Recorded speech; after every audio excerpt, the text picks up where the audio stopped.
Muy buenas tardes todos, bienvenidos a este séptimo seminario del Diplomado Teoría y Técnica de la Comunidad Terapéutica con el tema correspondiente a la etiología de los trastornos psíquicos. Entonces, bueno, es un reto todo este tema. Vamos a tratar de ir despacio y poder dejar claro cada uno de los conceptos de los que vamos hablando. Será importante que al final todos planteen sus dudas al respecto de cada uno de estos conceptos y en el entendido que esta es una introducción y que nos puede marcar una ruta de estudio para ir profundizando en esta teoría, ¿vale? Entonces, los trastornos psíquicos.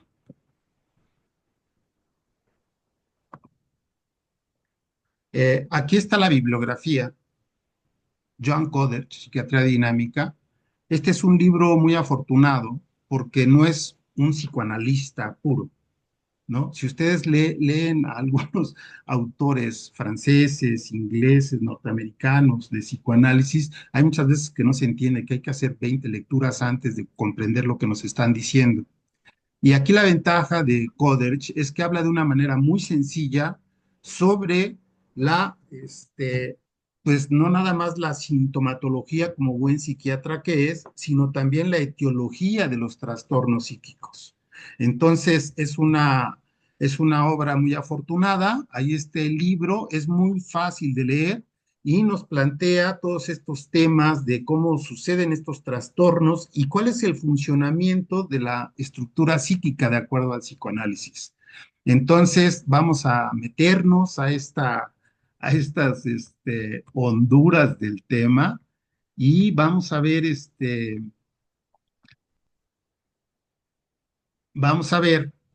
esta definición que hace de arranque en el libro.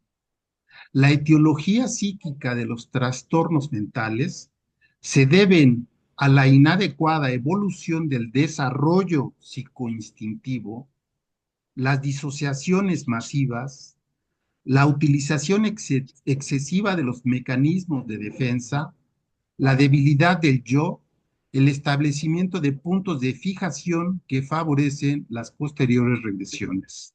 Constituyen las condiciones y factores esenciales para la aparición de las perturbaciones psíquicas. Entonces, como verán, no es muy clara esta definición. Vamos a hacer un preámbulo para poder entender qué significa esta explicación que nos da Joan Coderch y poder entender lo que nos está diciendo. Entonces, en primer lugar, eh, hablar del psicoanálisis, pues es hablar de toda una disciplina que ha permeado en todas las culturas, la vida cotidiana, este, y la salud mental y las adicciones no son la excepción. Entonces, nosotros pensemos los elementos que vamos a ver ahora, cómo los vamos a conceptualizar en el tema de adicciones y también encuadrarlos dentro de la comunidad terapéutica. Entonces, vean esta propuesta. La comunidad terapéutica, al insertar a las personas con esta problemática en una residencia, entonces los pones en una interacción muy cercana e íntima. En esa relación, en esa interacción que se da entre las personas dentro del programa, se van a manifestar conflictos, conflictos relacionales, desadaptativos, de enojo, de resentimiento, de querer dejar el tratamiento, de enamorarse de alguien, de estar harto, de querer abandonar. Entonces esos conflictos están relacionados con los conflictos internos de las personas. Si nosotros lo pensamos así, entonces la comunidad terapéutica nos da toda una vitrina para poder promover la actuación de los conflictos y manifestados, entonces son susceptibles de ser analizados y reflexionados. Y podemos aprender de ellos. Y podemos acceder a la parte inconsciente de estos conflictos, no nada más a los conscientes. O sea, no es una reflexión de fenómenos, un razonamiento, no, es entender todo lo que no conocemos de nosotros mismos dentro de esos conflictos, es decir, lo inconsciente. Entonces, vean qué interesante. A mí siempre me ha maravillado la posibilidad de que la comunidad terapéutica y toda la interacción que se da en los grupos es una materia prima impresionante para entender a las personas. Uno como psicoanalista necesita escuchar los relatos de las personas para entenderlos, para saber cuáles son sus dificultades, para poder hacer interpretaciones, para poder detectar los contenidos inconscientes. Pero aquí no solamente tenemos los relatos, sino que también tenemos la actuación. De hecho, hay uno de los libros de Freud se llama Recordar, Repetir y Reelaborar, ¿no? Entonces es mediante la revisión del recuerdo que uno puede detectar problemas, dificultades y también comportamientos patológicos, lo inconsciente. Entonces, lo que importa en la técnica psicoanalítica es que las personas puedan hablar libremente, acostadas, sin contacto visual, para que emerja el recuerdo. Bueno, esa es la técnica psicoanalítica.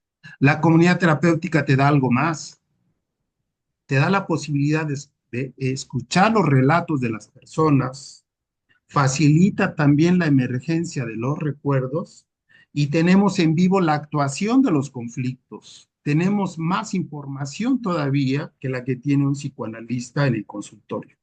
Entonces, este dispositivo es una propuesta maravillosa, muy completa, muy amplia, que dependiendo los lentes que tú tengas, vas a poder distinguir algunos factores, elementos que forman parte de esos conflictos. Entonces, vean lo interesante del asunto. O sea, no, casi nunca hemos visto psicoanalistas tratando adicciones, casi siempre los derivan a grupos de AA, porque es lo que tenemos, pero integrar el conocimiento psicoanalítico en la clínica comunitaria es excepcional, es de gran ayuda y es un aporte que no debemos desdeñar y enriquecer así nuestro trabajo en cuanto a diagnósticos, intervenciones y promotores de procesos de cambio, ¿no? Entonces, vamos a los primeros conceptos básicos del psicoanálisis que nos van a permitir entender esta primera parte que dijimos de que es un trastorno psíquico. Entonces, el psicoanálisis plantea una primera gran explicación de qué es el sistema psíquico. Y llamada primera tópica se refiere a los lugares donde suceden algunos fenómenos psíquicos. Y lo primero que distingue es el consciente, el preconsciente y el inconsciente. Esta propuesta tiene un poder porque es todo un cambio de paradigma, no solo en salud mental, sino también en todas las ciencias sociales. Y un cambio de paradigma, que es una palabra que luego se ha banalizado. Cuando hablamos de cambio de paradigma, estamos hablando de que la Tierra es redonda y gira alrededor del Sol, que lo dijo Galileo y Copérnico. Cambia toda la visión del mundo y la explicación de las cosas que suceden en ese mundo. O lo que dijo Carlos Marx al explicar el funcionamiento del capital, el materialismo histórico, la lucha de clases, desnuda cómo se organiza materialmente la vida social y cómo unos se quedan con toda la plusvalía y otros somos solamente obreros que vivimos en condiciones paupérrimas. Y esa desigualdad social es lo que promueve la lucha de clases. Eso fue todo un paradigma que se discutió todo el siglo XX, siglo XIX, y que siendo vigentes muchas de sus explicaciones. También recordemos a Darwin con su obra de la evolución de las especies y la sobrevivencia del más fuerte y más adaptativo. Nos da toda otra visión y genera cambios de paradigmas, ¿no? Iba, güey, no las volteé, güey. No solamente eso, también cuando hablamos ya del ser humano como un ser multidimensional, no somos de una sola pieza, somos contradictorios, incoherentes, tenemos muchas posiciones, muchas maneras de ser en una sola persona, entonces nos da también toda otra visión del ser humano. Entonces, hablar del inconsciente, aunque ya había habido otros autores que lo habían manejado, quien lo explica de una manera sistemática y como un sistema es Freud, ¿no? Entonces, el consciente, pues es esta cualidad momentánea que tenemos de percibir el mundo, de ver las caras, de dialogar con el otro, y distinguimos en las interacciones las posibilidades y la experiencia cualitativa de placer, displacer, esto me gusta, esto no me gusta, dispone de energía para dirigir la atención, tiene memoria y pues trata de evitar el sufrimiento sobre todo. Entonces la parte consciente es ese jinete que conduce el caballo, que tiene que guiar el camino, la ruta a seguir para no desbocarse en un risco, para poder marchar por un camino, para no poner en riesgo la vida y también elegir los caminos más agradables, las situaciones, las personas. Entonces, la parte consciente es esta parte que nos permite de una manera muy explícita entender nuestra vida y nuestra relación con la vida. Pero vean esto que es un cliché ya, que la parte consciente es mínima en relación al contenido inconsciente. Unos hablan de una séptima parte, una treceava parte, una décima parte. El chiste es de que hay una hipótesis de que son mayores los contenidos inconscientes y que las grandes decisiones que tomamos en la vida están determinadas principalmente por los contenidos inconscientes, no por los conscientes. Entonces, por ejemplo, cuando se elige una pareja, ¿por qué se elige una pareja? Ah, es que nos llevamos bien, somos afines, compatibles, los dos nos divertimos con las mismas películas, nos reímos de los mismos chistes. Esa, esa no es la realidad. Las parejas se hacen porque son complementarias y resuelven déficits afectivos. Un sádico no se enamora de una sádica, se enamora de una masoquista y viceversa. Una madre controladora no se enamora de un hombre fuerte, se enamora de un niño. Y las parejas se van armando así, como pares complementarios, de acuerdo a los déficits y necesidades de cada persona. Entonces, vean qué interesante es esto. El inconsciente está hecho de todo aquello que no somos, no sabemos que sabemos. Y entonces ahí hay muchas cosas de las que nunca nos vamos a enterar. Solamente podemos enterarnos del inconsciente porque tratan de emerger y son reprimidos. Es decir, suben a la conciencia y después son rebotados por el yo, nuevamente la inconsciencia. Así es como nos enteramos de muchos contenidos inconscientes. Y solamente de esos. Ahora hay una vía regia para acceder a los contenidos inconscientes. Y son los sueños. Ustedes recuerden los sueños que han tenido. Hay sueños que son realización alucinatoria de deseos, así se les llama, donde tenemos experiencias increíbles, ¿no? Y bueno, todos recordarán la adolescencia, la aparición de los sueños húmedos.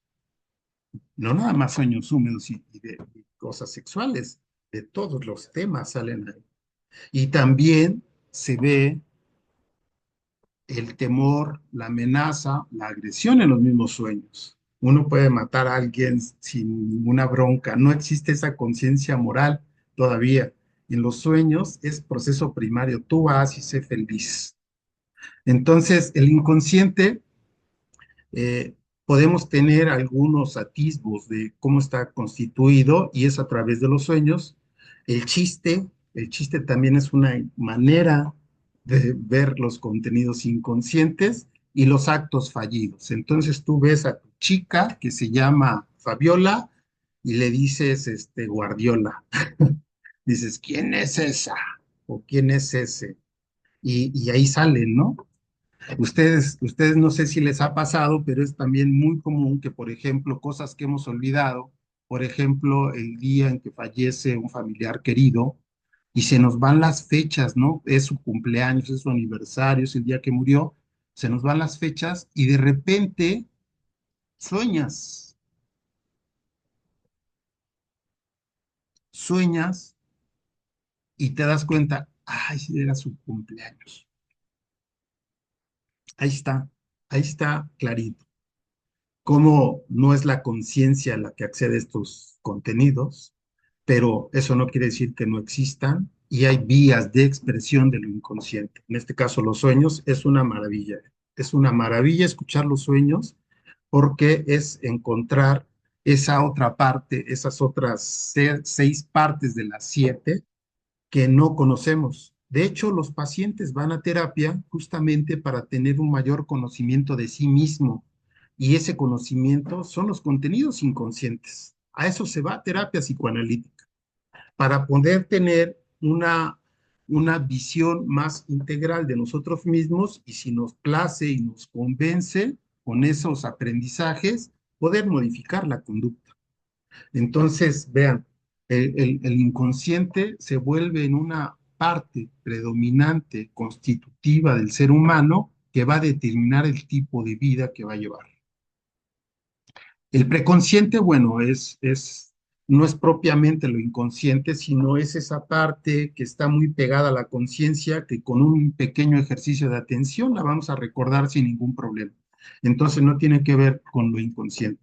Lo inconsciente siempre va a encontrar una barrera y un filtro que plantea el yo. El inconsciente es el ello. Entonces, todos esos impulsos, todos esos deseos y fantasías que están en nuestro inconsciente, al querer emerger, al pugnar, al exigir que sean satisfechos, el yo va a tener que tomar una decisión al respecto. Y como el yo está en contacto con eso inconsciente, pero también con la realidad, va a tener que tomar una decisión de si es viable gestionar esas necesidades o es mejor postergarlas o en definitiva son muy peligrosas y se reprime, se regresa a lo inconsciente. Entonces, vean, esta primera explicación de consciente, preconsciente e inconsciente, nada más es para saber que hay diferentes tipos de conocimiento del ser humano y que si nosotros pensáramos que todos somos, todo nuestro sistema es inconsciente, pues tenemos una parte de ese inconsciente que tiene contacto con la realidad, por lo tanto es transformado. Esa parte que tiene contacto con la realidad no funciona como el resto de los contenidos plenamente inconscientes. Entonces, por eso se diferencia lo inconsciente de lo consciente. Lo consciente es lo que tiene contacto con la realidad, pero también con los deseos inconscientes. Los deseos inconscientes pugnan por ser gestionados, por tener un trámite, porque haya una descarga, y el yo tiene la función de decidir si lo hace, si es pertinente o es peligroso, ¿no? Entonces, no se les olvide el consciente, preconsciente, inconsciente. La segunda tópica habla del yo, el ello y el superyo. Entonces, la primera tópica hablaba más o menos de lugares, es topográfica. Aquí ya hablamos más de funciones. Entonces, aquí esta teoría fue necesaria porque las funciones del yo no solamente son conscientes, también tienen partes inconscientes. Justamente porque está en comunicación con lo inconsciente, ¿no? Y con la realidad externa. Entonces tiene que tener esa esa constitución compleja de poderse comunicar con dos mundos, ¿eh? Y en realidad son dos mundos. Aquí, por ejemplo, este, a mí me deja impresionado esta idea del nacimiento. Si nosotros nos preguntamos cuál es el miedo, el temor, la angustia primera que tenemos en la vida, que se le puede llamar primordial u originaria, esta primera angustia es el nacimiento. Ustedes imagínense a un bebé que cambia de medio, vea, hasta hay que escoger la palabra. Es expulsado, nace, él busca salir, la madre, el cuerpo de la madre lo saca porque ya no cabe allí. ¿Cómo vive ese trayecto del vientre al exterior, de estar en un medio acuoso, después estar en uno aéreo, de respirar por la nariz, la famosa nalgada que da la partera, el médico, para hacerlo reaccionar y pueda llorar? Entonces, ese nivel de angustia es la muerte. Hay una autora bien interesante que habla justamente de este miedo originario y dice, es como en la película de Gravity, que ya se acabó la gasolina de la nave, ya nada más está tu pequeña cápsula, sales y te quedas en el espacio así, donde nada más escuchas tu respiración y no hay nada más. No sabes qué es eso otro, sabes que vas a morir y entonces es una angustia extrema la del nacimiento, pero está asociada en una secuencia cronológica con ese sentido protector y de cuidado que tiene regularmente de la madre, también del médico, de la partera o de quien esté allí, que lo recibe al bebé y lo calma. Entonces, los actos amorosos disminuyen la angustia de la muerte y te hacen empezar a tranquilizarse, te bajan la angustia y empiezas a sentirte protegido. El bebé cuando nace todavía siente que es uno con la madre, ¿eh? Y entonces la reconoce, la olfatea, la escucha, el sonido, está acostumbrado a su voz. Y eso lo súper tranquiliza. Bueno, esa es la primera experiencia gratificante. Y entonces ustedes, no sé si han visto, han presenciado los partos, algo que los médicos amigables, los hospitales amigables buscan hacer de manera inmediata al nacimiento, es que el bebé esté en el regazo de la madre y si puede mamar, chupe el pecho y promueven ese contacto, porque es fundamental. Y ahí tenemos nuestras experiencias originarias. Ahora, vea nada más de qué magnitud esto. Nadie recuerda esto. No quiere decir que no exista. Entonces, si nosotros tenemos una experiencia extrema de terror, de muerte, en la vida, todas las experiencias de angustia que tengamos van a quedar asociadas a esa primera experiencia. Y parte de la intensidad afectiva experimentada en ese momento se va a actualizar. Entonces, vean qué fundamental es ese momento del nacimiento. Y empiezan las experiencias originarias y se empieza a crear el sistema psíquico. Ahí empiezan a registrarse en el mundo interno las primeras experiencias súper angustiantes, pero también protectoras y amorosas. Y tenemos esas dos representaciones, ¿eh? Al interior. Por ejemplo, cuando somos alimentados por la madre, pues también estamos representando que después de que trascendemos esta simbiosis y nos sentimos ya separados, empezamos a ver a la mamá como otra, pero como otra también representada en el interior como una madre buena, amorosa, nutricia. Pero ¿qué pasa cuando no está?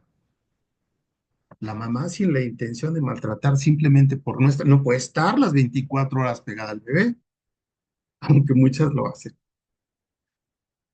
Cuando no está, el bebé se angustia.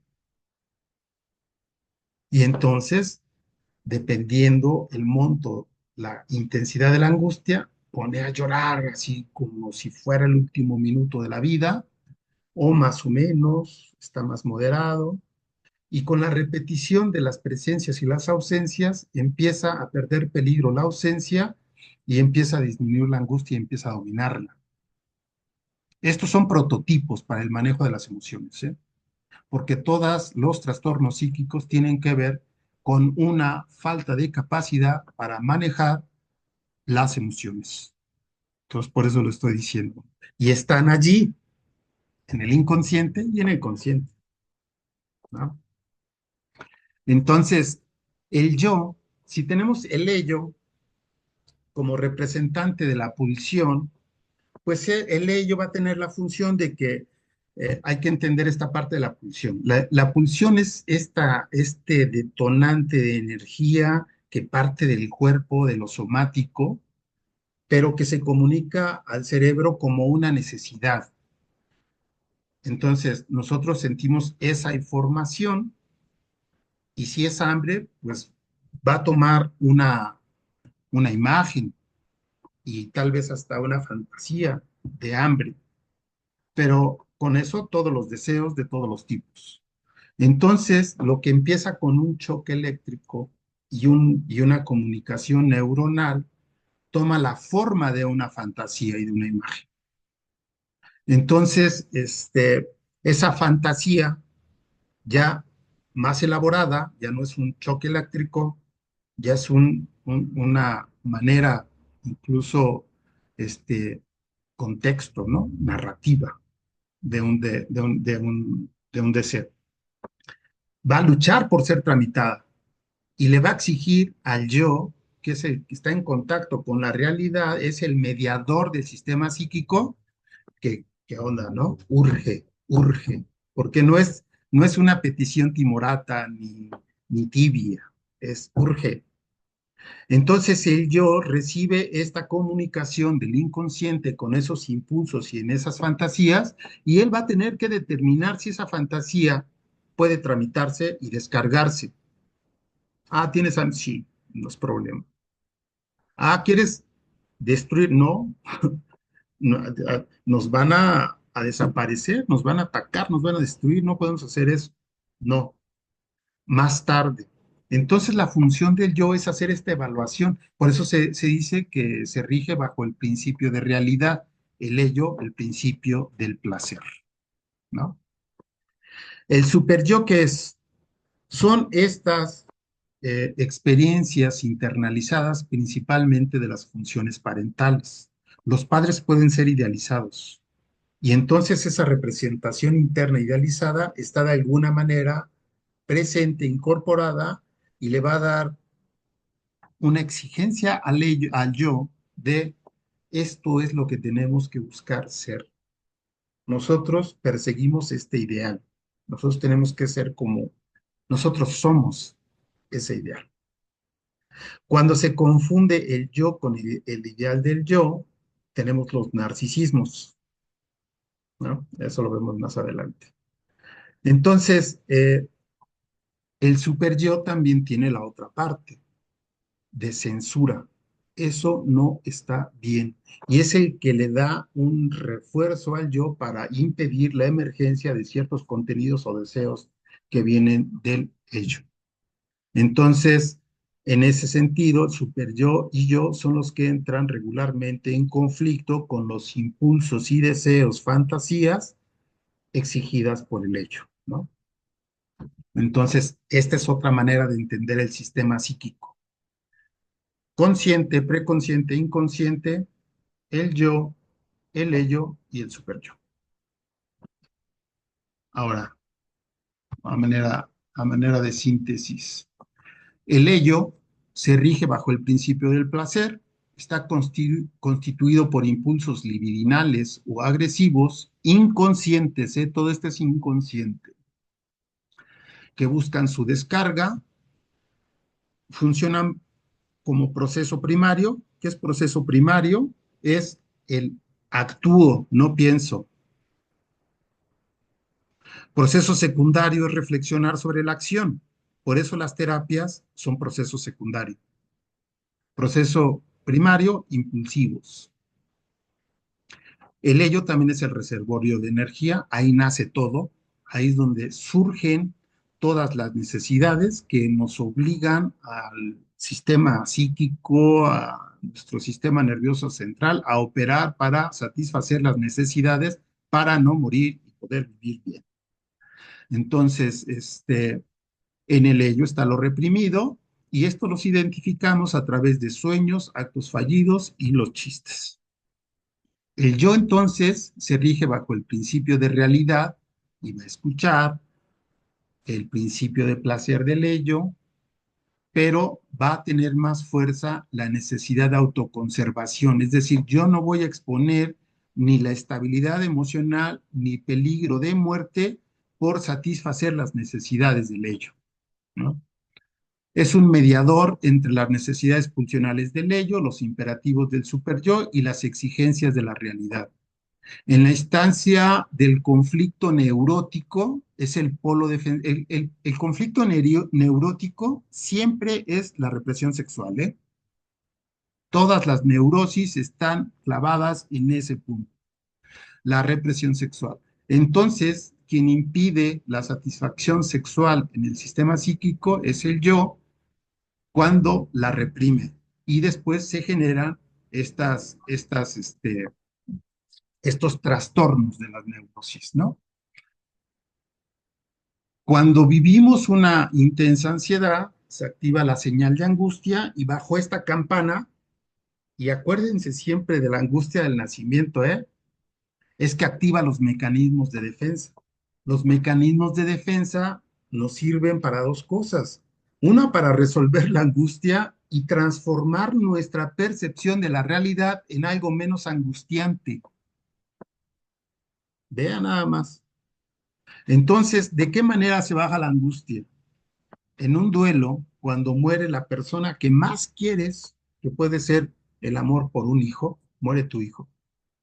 Lo que se activa como mecanismo no es soportable, eso no es tolerable. Se activa un mecanismo de defensa que es el de negación. Negación hace una operación donde se separa el hecho, la muerte, del afecto. Entonces, si opera bien la negación, tú estás presente en el funerario, en el funeral de tu hijo, pero no sientes nada. No sé si les ha pasado, pero los que ya tenemos varios eventos de muertes, esto nos suena familiar. Entonces vean la importancia de los mecanismos de defensa. En los trastornos es fundamental porque hay un mecanismo de defensa que es fundamental para guardar ese equilibrio. Y es cuando no aguanto el monto de ansiedad, de angustia, lo que hace el yo es tener una regresión a formas de funcionamiento mental anteriores, como si fueran terreno conocido. A ver, aquí yo me la sé jugar, en esta no, entonces me regreso. Y es una regresión literal, ¿eh? Funcionamos con formas precedentes de funcionamiento mental. Entonces, esa es la regresión. ¿Y a dónde regresamos? A los momentos del desarrollo que vivimos con mayor intensidad. Llegamos a esos puntos. O sea, por ejemplo, si yo tuve una infancia muy placentera, con unos papás muy amorosos y me iba súper bien, fui bien tratado, bueno, en ese momento de desarrollo, ese va a ser un punto de atracción para las regresiones. Ahora, la regresión no nada más es porque regresas a un estado placentero. Está ahí una sobrecarga libidinal porque también hubo mucha angustia. Siempre van juntos, el amor y el odio, la angustia y la libido. Entonces, la regresión nos lleva a puntos de fijación donde se vivió intensamente tanto la gratificación como la angustia, como la ansiedad provocada por las persecuciones y las amenazas, ¿no? El yo también es el factor de ligazón del sistema psíquico. Esto no se les olvide nunca. El yo es el factor de ligazón de todas las partes del sistema psíquico. Por eso es vital observar de qué manera están nuestras funciones yoicas. Y justamente aquí nace toda la propuesta de los teóricos del yo en la Escuela Norteamericana de Psicoanálisis, donde la idea es ir a terapia para fortalecer las funciones yoicas del paciente. Esto es muy criticado por los franceses, principalmente por los lacanianos, pero esa es una postura. El hecho es este. Cuando el yo es vulnerable, es débil, es lábil, la terapia tiene que ayudar a su fortalecimiento. Es decir, que haga bien sus funciones porque es central en el funcionamiento psíquico, ¿no? Entonces, ¿de qué nos enfermamos? Nos enfermamos de tener este, un yo lábil. Vamos a regresar ahorita a la primera frase que vimos, ¿eh? Entonces, también el yo se organiza la motilidad, los movimientos, la percepción, tiene prueba de realidad, es decir, él no confunde fantasía con realidad, las discrimina muy bien, tiene memoria, se puede anticipar las cosas, racionalidad, pero también organiza las defensas, ¿eh? Acuérdense, tiene que lidiar con la realidad exterior, entonces tiene que saber por dónde anda, pero también tiene que lidiar con los impulsos inconscientes, entonces tiene que entender esos impulsos y neutralizarlos en la medida de lo posible. Cuando hace esa acción es inconsciente. Y el super yo es un sensor principalmente, ¿eh? Es un sensor. Tiene funciones de conciencia moral, autoobservación y formación de ideales. También cuando el super yo es inadecuado, que realmente está jodido, es decir, no tiene noción del límite de lo que se debe hacer y no se debe de hacer y puede hacer lo que quiera sin la mayor culpa o remordimiento. Entonces, esto, cuando las personas cometen delitos o cuando atacan personas, o cuando son homicidas, es que evidentemente tienen un super yo inadecuado. No existen los ideales, no existe la censura. Existe, existe esta parte de la amenaza, del castigo, ¿no? Entonces, hasta aquí lo dejamos. Vamos otra vez a nuestra fase. Después de esto, vamos a nuestra fase, a nuestra primera explicación.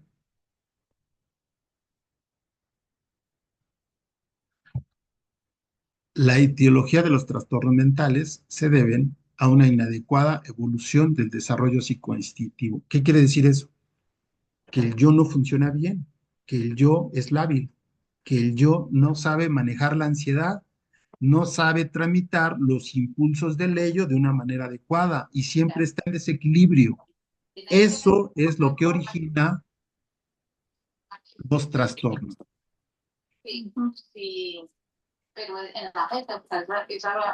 No, no puedo parar aquí. Entonces, las disociaciones masivas. No puede utilizar mecanismos de defensa, entonces no se puede defender y es abrumado y es agobiado por las amenazas, por la angustia, no tiene herramientas para defenderse. ¿Cuáles son las disociaciones masivas? Es cuando, como dijimos hace rato, desligamos el afecto de una situación. Hay una muerte, lo disocio el afecto y entonces solamente soy consciente de la muerte, mas no percibo el afecto. Y por eso puedo sobrevivir, puedo tener cierta ecuanimidad frente a un hecho tan trágico como la muerte de un hijo. Pero las disociaciones también van en otro sentido, van en todas las cosas internas, principalmente las agresivas. No estoy muy a gusto con eso, me generan una amenaza interna, las proyecto afuera. Y ese es el principio de todas las enfermedades psicóticas, ¿eh? O sea, una esquizofrenia, cuando imaginamos un ser externo y depositamos ahí todas nuestras partes agresivas, es evidente que la escena esquizofrénica es una persona atacando, destruyendo a un ser imaginario, porque ahí están todas las cosas malas. Está clarísimo, la paranoia. Proyectamos afuera todos estos elementos agresivos, persecutorios, y entonces nos sentimos perseguidos por eso que proyectamos. Y entonces pensamos que todos nos quieren hacerla pasar mal, que están en contra de nosotros, y que buscan destruirnos. Es el paranoide. Entonces, vean, la disociación es determinante. Es muy importante en una primera etapa del desarrollo porque así se organiza el sistema psíquico y empieza a ordenar los objetos internos, pero después, si uno se queda en las disociaciones masivas, en la vida adulta va a ser una patología, ¿vale? Entonces, vean, los trastornos se deben fundamentalmente a esta fragilidad yoica, que no cumple bien sus funciones y no tramita las necesidades internas y no sabe lidiar con las exigencias del mundo externo. Por eso se dan los trastornos psíquicos. Ahora, vamos otra vez a este esquemita a mí me gusta mucho esta, del síntoma. Entonces, volvemos otra vez a estas explicaciones básicas. El ello tiene la libido, bueno, pues la pulsión, que es la energía, que después se transforma en fantasía y que busca emerger y librar la barrera de represión que tiene el yo. El yo, como mediador, evalúa la posibilidad de tramitar esas necesidades, esos impulsos libidinales o agresivos que vienen de él. Si no hay bronca, se descargan, se tramitan y podemos decir que tenemos una vida satisfactoria. Es la mejor manera de hablar de estabilidad emocional. Tengo necesidades afectivas, pasan por unos filtros y son tramitadas y descargadas. Entonces es como tener un buen festín. Pero si el impulso instintivo es amenazante, se crea un conflicto. Este es el conflicto interno. Siempre este es el conflicto interno. Se da entre la instancia del ello y el yo y tiene que ver con dos fuerzas que se oponen porque una busca emerger y ser tramitada y el yo le opone una contracarga para quitarle ese valor y volverlo a regresar al ello.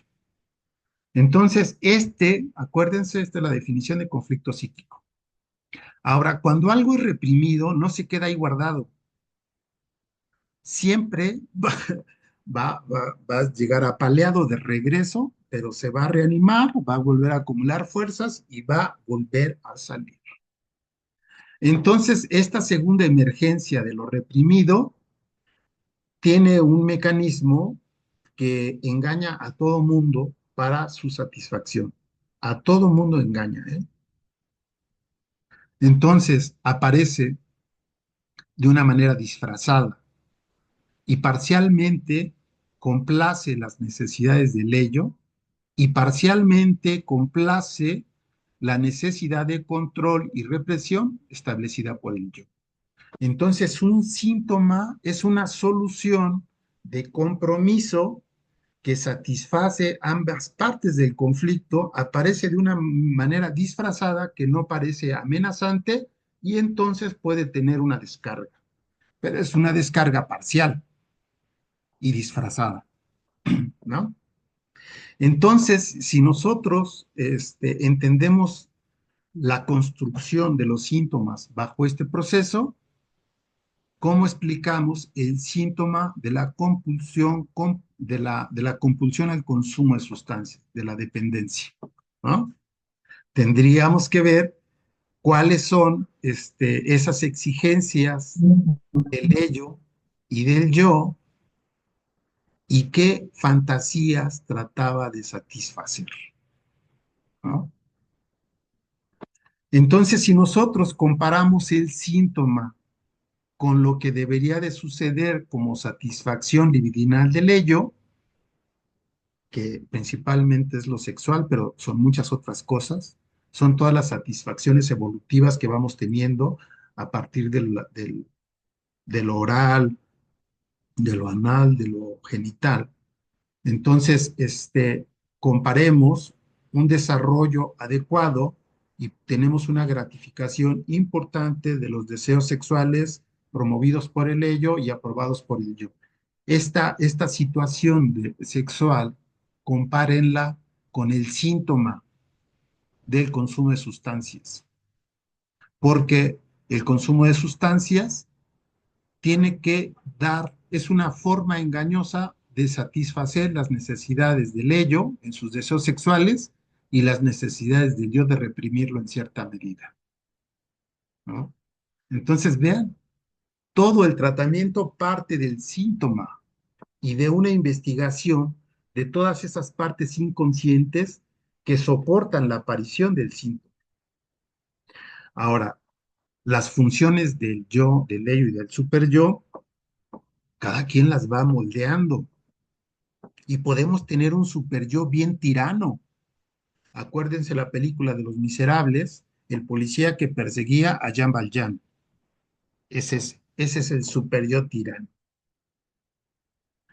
O un superyo que tiene muy fuertes los ideales.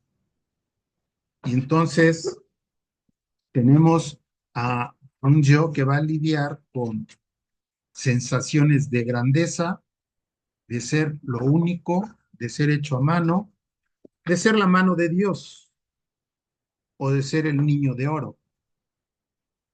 Aunque en esos casos, tanto Maradona como Hugo Sánchez tenían la capacidad yo y su personas, los atributos físicos, ser grandes jugadores, que no es que se hayan confundido con un yo ideal.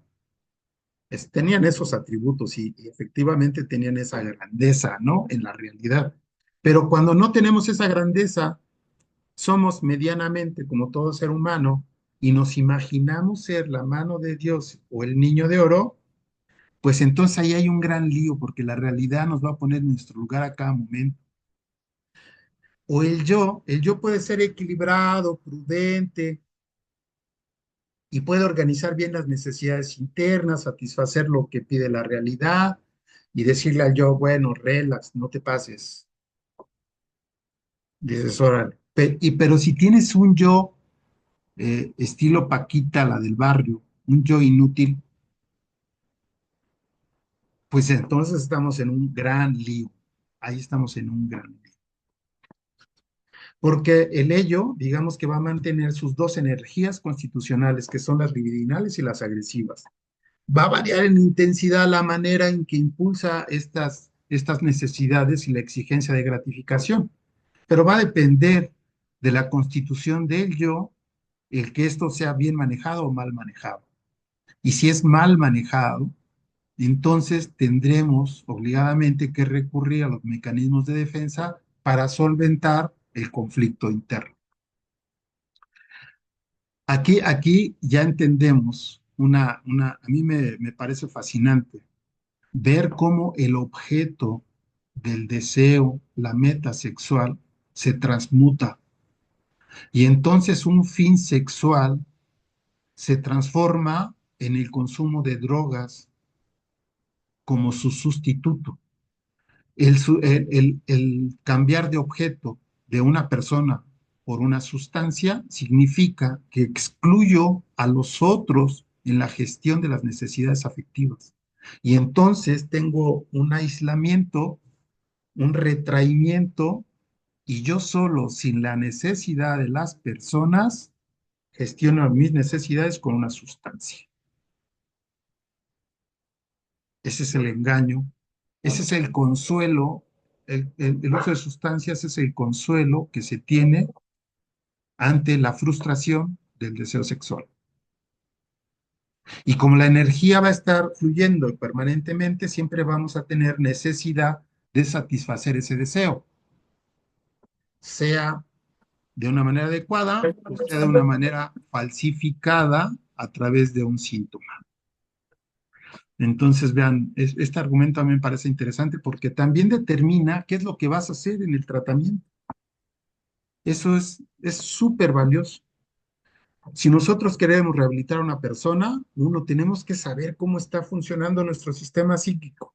Es decir, que somos defensivos, que estamos proyectando todo, que estamos a la defensiva, que le tenemos miedo a los demás, pero es nuestra agresión proyectada, y que estamos renunciando a las posibilidades de satisfacción a través de muchas otras cosas. Véanlo como una economía de los afectos. Si no, solamente puedo tener satisfacción consumiendo sustancias, borro la enorme posibilidad de la existencia de poder disfrutar el bosque, el senderismo, pura,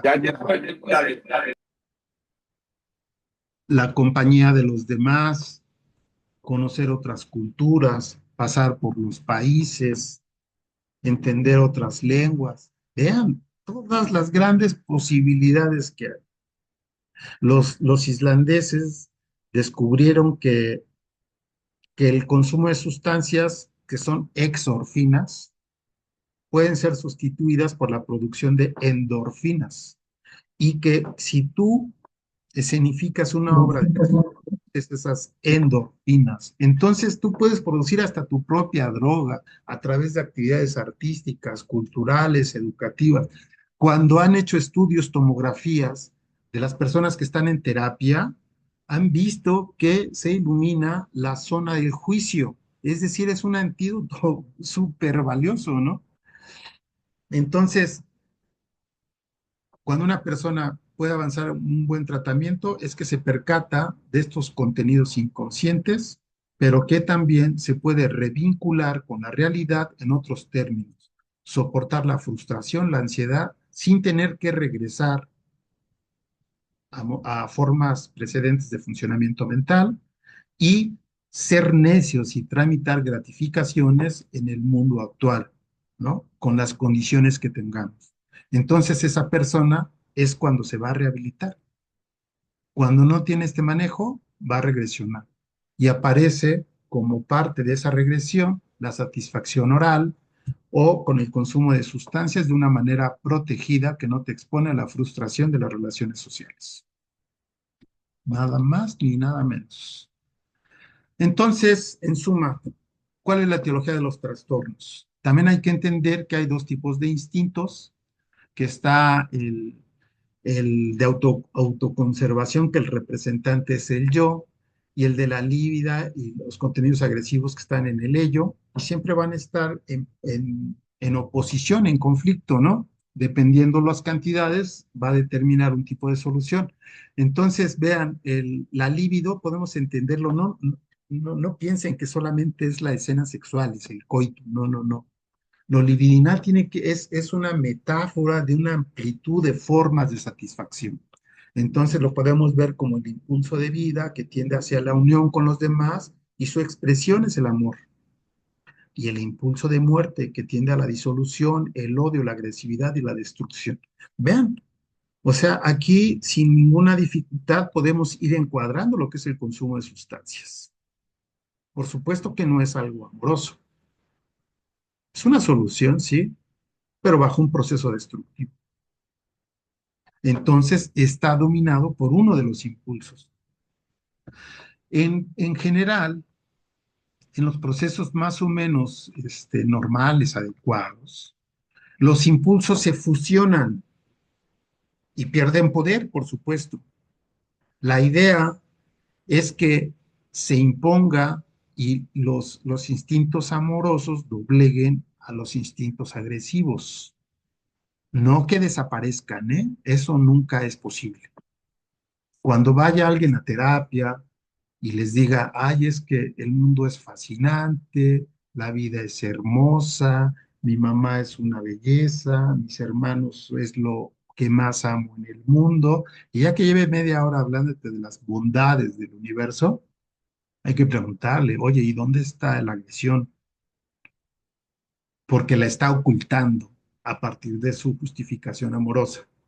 O sea, tal es esta regla de que siempre están juntos ambos impulsos, que tenemos que detectarlos en cualquier descripción, narración que hace una persona sobre las cosas, sobre la vida, sobre las relaciones, ¿no? Cuando prevalece el instinto de muerte, bueno, es obvio que tenemos enfrente, desde las más graves, que es la esquizofrenia y la paranoia, hasta los trastornos límite, donde tenemos las psicopatías, los narcisismos malignos y otras igual de graves, los antisociales. Entonces, tenemos esta teoría dual de los instintos y que se van expresando en todas las etapas del desarrollo. A veces nos parece como, bueno, ¿de dónde sacó que lo oral, lo anal y lo genital? Pero en realidad tienen que ver con la evolución del territorio del cuerpo humano. El primer instrumento que nosotros tenemos como seres humanos para conocer y tener contacto con el mundo es la boca. Conocemos el mundo a través de la boca. Todas nuestras percepciones están allí y por eso es la principal zona erógena. Erógena que es sensible a la satisfacción, porque no nada más nos alimentamos para no morir de hambre, nos alimentamos también para sentirnos acompañados, para sentir la protección de mamá, para sentir ese placer de estar con alguien.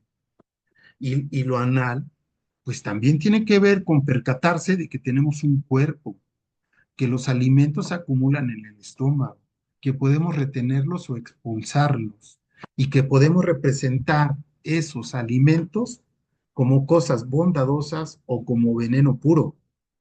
Por eso los trastornos que tienen que ver con la anorexia y la bulimia tienen que ver con eso. Hay que expulsar el veneno.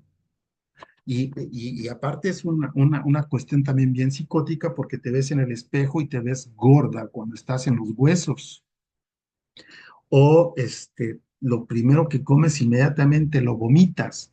Esto tiene que ver con esta dificultad de la fase anal. Ahora, la fase genital, que todos esperamos llegar ahí, hay que conversar con pediatras para que nos cuenten. Ellos que son testigos pueden ver cómo los bebés son unos grandes masturbadores. A lo mejor uno no se da cuenta porque uno no cuida bebés. Hay que preguntarle a las madres y a los pediatras y van a ver qué explicaciones y qué les van a contar al respecto. Son unos excelentes masturbadores. Entonces, en las etapas del desarrollo se dan todas estas posibilidades amorosas y destructivas. O sea, la fase oral también puede ser devorar, agotar lo que el otro tiene, hacer lo mío. No puede estar allá, tiene que ser mío. Me lo acabo, lo devoro. No de gusto, no pruebo, no. La fase oral puede ser destructiva. La anal, ya la dijimos, como la anorexia y la bulimia, puede ser patológica. Y la genital también. Entonces, fracasar para llegar a la fase genital significa que se queda en formas previas de satisfacción de la sexualidad. Es decir, nos quedamos en lo oral, en lo anal. Y por eso hay una desviación de las metas sexuales y existe el voyerismo, el exhibicionismo. No buscan tener un coito. Ellos se placen con ver, con dejarse ver, con fetiches, ¿no? Con relaciones sádico-masoquistas, ¿no? Vale.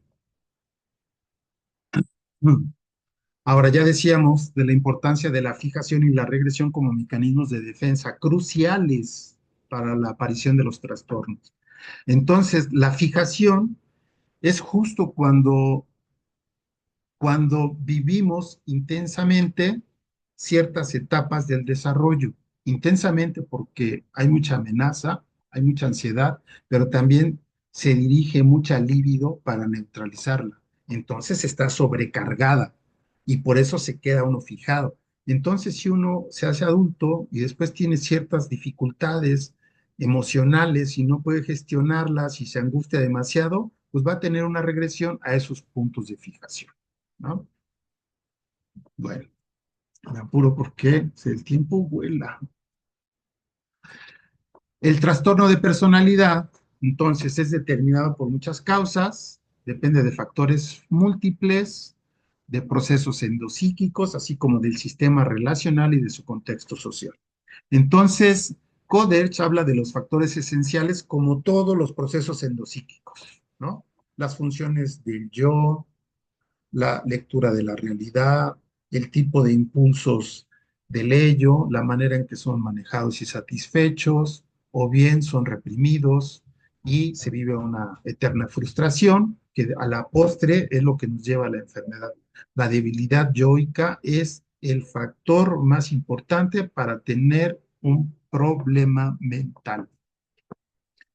¿Qué es lo que falla cuando vienen las personas a pedir tratamiento de adicciones? Pues es eso, es una gran debilidad yoica.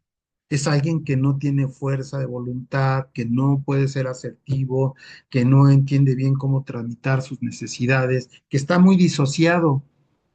O sea, yo recuerdo muchos casos donde llegan y, no, ya quiero cambiar, voy a hacer otro, ahora sí voy a tratar de ser útil en esta vida y hacer lo mejor posible y desarrollarme. Y al otro día, ¿eh? No, yo creo que no voy a entrar a tratamiento, porque, porque yo tengo que estar afuera, tengo que seguir mi vida, voy a ser más responsable, voy a cuidar a mis hijos y tengo una abuela que no puede estar sola cruzando la calle con el mandado. Yo voy a ser ese que la va a proteger. Dices, ¿y ahora este de dónde salió, no? No podía ni caminar el día anterior y después aparece esto. Y así estamos de disociados. Somos blancos, luego somos negros. Esa disociación es falta de un buen manejo yoico. Entonces, por eso es que Coders habla, esta labilidad yoica es el factor esencial. Una mala evolución psíquica es esencial en la aparición de estos disturbios. Y después, como factores generales, son los propios del entorno, ¿no? El sistema relacional, el trabajo, la pareja, la familia, la comunidad donde vivimos, puede generar algunas situaciones que son consonantes y complementan los factores esenciales. Entonces, por ejemplo, cuando en un grupo en realidad hay una riña y una pelea y de repente uno es paranoide, pues échale tantito, ¿no? Se maximiza. Entonces, así en las enfermedades, nosotros tenemos una predisposición psíquica que después es complementada con una realidad externa que la magnifica y entonces caemos repetidos en esos trastornos. Entonces, en suma, ¿qué es un trastorno? ¿Cómo se originan? Pues primero a partir de un conflicto, ¿no? Del ello y del yo, de los impulsos finales y agresivos y la necesidad de control. Primer momento. Después, si hay un yo débil o lábil, esta es la condición para que se dé este trastorno. Si la angustia provocada por el peligro de la descarga no es tolerada, se puede perder el personal, queda comprometido.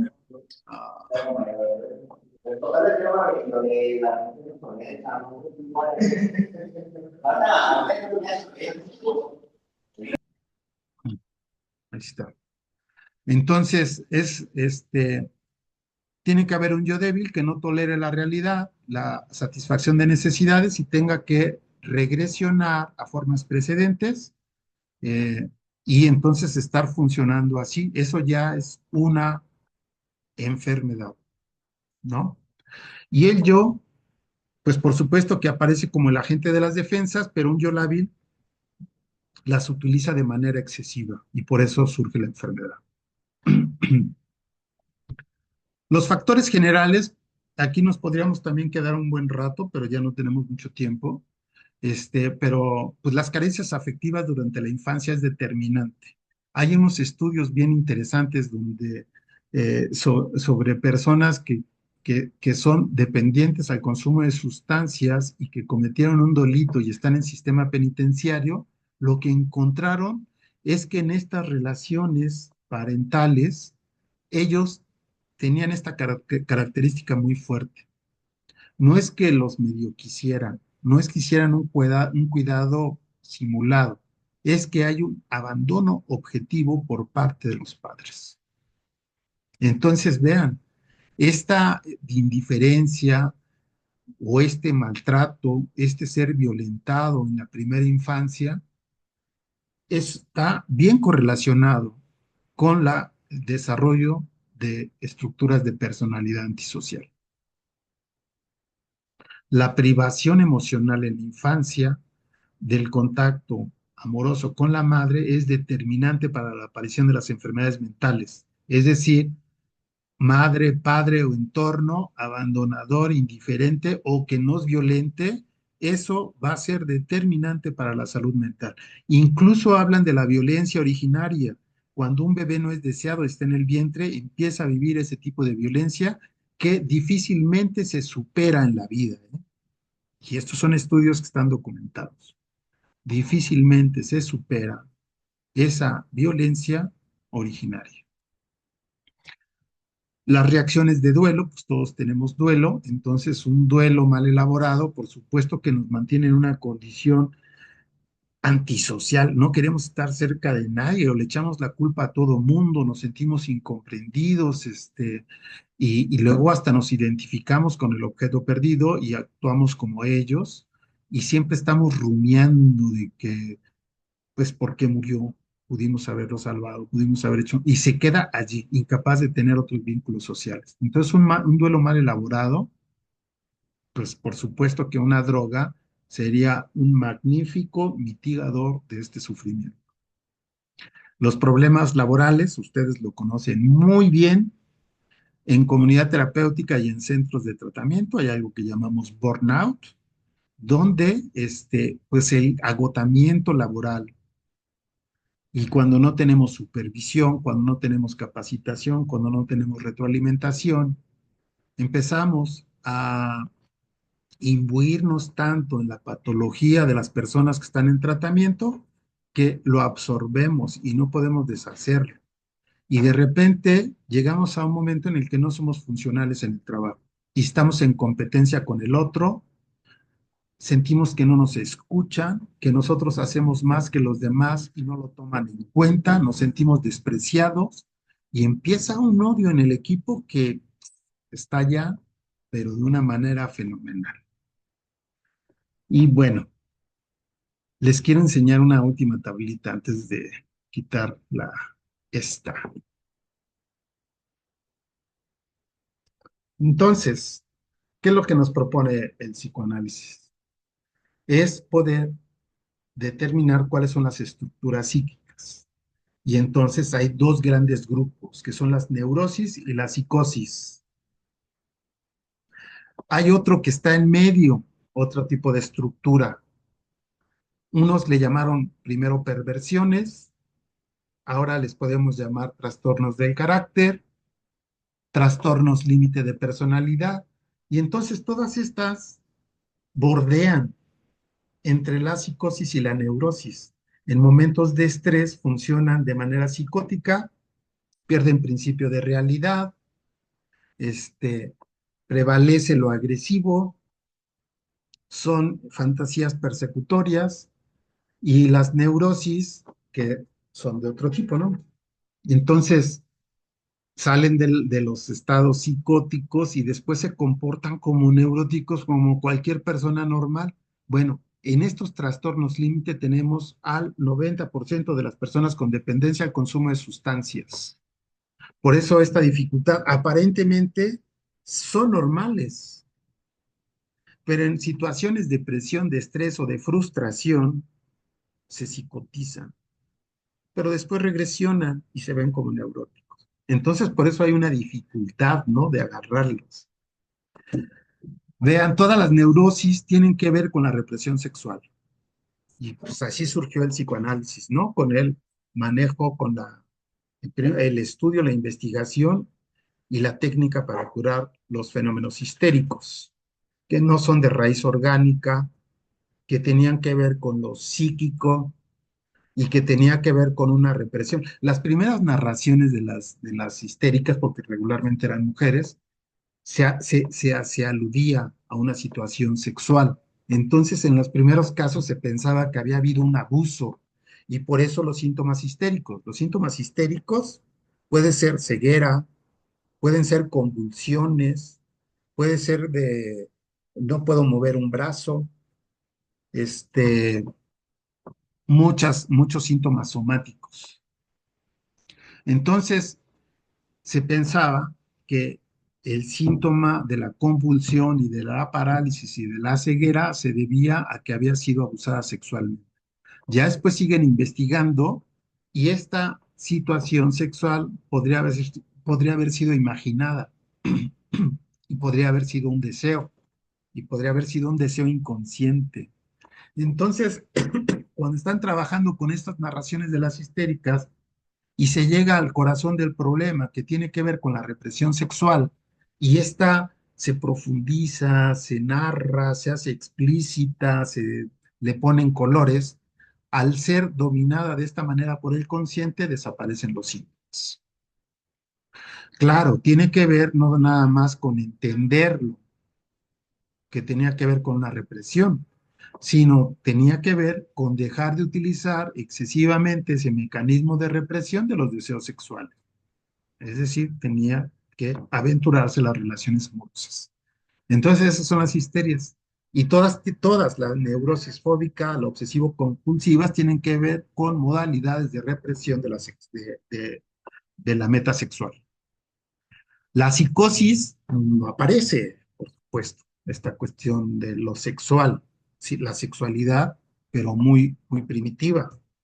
Y entonces acá prevalecen las disociaciones masivas, lo persecutorio, eh, que entonces encuentra soluciones para manejar la ansiedad de toda esa constelación de amenazas. Y las esquizofrenias son evidentes, la paranoia, el autismo, la seguridad en el mundo interno y abstraerse del mundo externo para no vivir esas dificultades, ¿no? Prefiero quedarme dentro que estar afuera.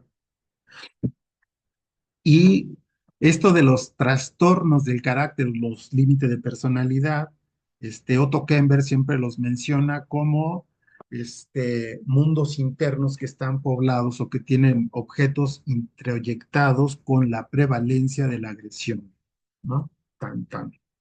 Y vean toda la multiplicidad de enfermedades, ¿no? Entonces, aquí vean, en los trastornos límite, en trastornos del carácter, tenemos la personalidad histriónica, la compulsiva, la esquizoide, la ciclotímica, la paranoide y la dependiente. Vean, el DSM-5 te pone estos como trastornos de personalidad. Aquí está la estructura de este tipo de personalidad. Las personalidades psicopáticas, las patologías de la sexualidad. Ahí tenemos otro gran grupo: fetichismo, paidofilia, sadismo, masoquismo, exhibicionismo y voyerismo. Y bueno, Coderch pone aquí como trastorno del carácter las toxicomanías.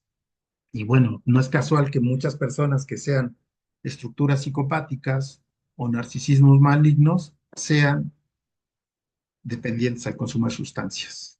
Y también ahí está la anorexia y la bulimia. Y como psicosis tenemos la esquizofrenia y paranoia, el trastorno de la afectividad, que son los maníaco-depresivos, y el autismo. Entonces, vean, si nosotros queremos tener un panorama amplio de las enfermedades mentales y de los trastornos psíquicos, tenemos que entender cada una de estas enfermedades y entenderlas, cómo diseccionarlas. Se llama clave psicodinámica. Entonces, tenemos que entender el conflicto psíquico, la fantasía, ¿no? Sale la pulsión, surge una fantasía del ello, le genera un conflicto con el yo, bueno, el conflicto psíquico. Después es reprimido y surge nuevamente, entonces tenemos que conocer el conflicto y los síntomas. Ya tenemos conflicto, síntomas, fantasía, defensas, regresión, fijación y otras defensas, proyección, la identificación proyectiva, ya luego la veremos. No saben cómo nos explica muchos fenómenos cotidianos que vemos en los vínculos de las personas.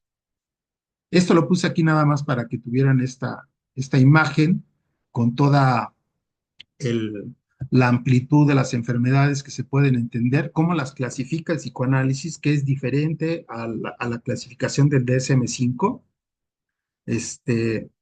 pero para que sepan. Entonces, nosotros podemos tener un residente en comunidad terapéutica que es neurótico, es decir, puede tener neurosis de ansiedad, puede ser obsesivo compulsivo o puede tener una histeria. Podemos tener en personas en tratamiento que son TLP, que son la mayoría, o psicóticos. Entonces, cuando nosotros hacemos un diagnóstico, tenemos que saber cuál es la estructura psíquica y cuál es el trastorno que tiene. Entonces, dar un diagnóstico tiene esta cobertura. Por eso les decía, esto es una introducción que nos da algunos caminos para ir estudiando y que de verdad uno lee como estos libros de Codelch y la verdad es un conocimiento muy accesible con una buena atención y un buen ánimo de estudio, si nos interesa, seguramente vamos a ir aprendiendo, ¿no? Podemos empezar leyendo las biografías de los autores, lo que plantea el psicoanálisis, la escuela de los franceses, los ingleses, los norteamericanos, e ir leyendo libros y llevar una secuencia, ¿eh? Porque luego si uno se adelanta no se comprenden algunas obras. Por ejemplo, las de René Caes que habla de grupos. Primero tienes que leer a Freud y tienes que tener unas lecturas, este, otras lecturas aparte de Freud para entender lo que dice Caes. Para entender a los ingleses hay que leer a Melanie Klein, Otto Kemper. Los lacanianos van por otra línea y tienen cosas súper interesantes. Entonces, la escuela también es diversa, ¿no? Entonces, vean aquí todo lo que tenemos enfrente, que viene y es lo que acompaña a las personas que entran en tratamiento a nuestro centro. Bueno, yo hasta aquí.